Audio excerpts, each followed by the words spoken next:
So how does Moscow explain its actions? With disinformation.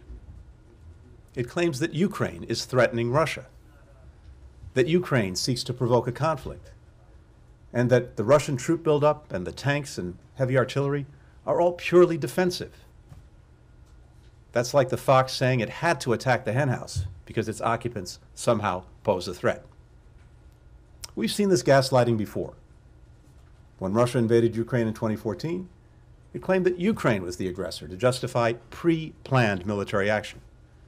No one should be surprised if Russia instigates a provocation or incident, then tries to use it to justify military intervention, hoping that by the time the world realizes the ruse, it'll be too late. The idea that Ukraine is the aggressor in this situation is absurd. Moscow is simultaneously driving the false narrative that NATO is threatening Russia, that NATO plans to station military infrastructure in Ukraine to stir conflict with Russia, that NATO swore after the Cold War not to admit countries in Eastern Europe, and that NATO has broken those promises. Each of those claims is false. NATO is a defensive alliance.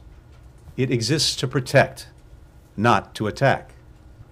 Let's remember that over the past 2 decades, Russia invaded 2 neighboring countries, Ukraine and Georgia, and maintains troops and munitions in Moldova against the will of the government.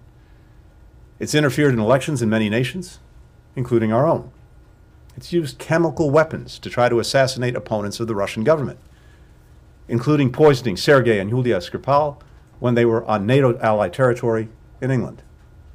It's violated international arms control agreements, pulled back from long-established confidence building and transparency measures, supported violent dictators, enabled crimes against humanity in places like Syria.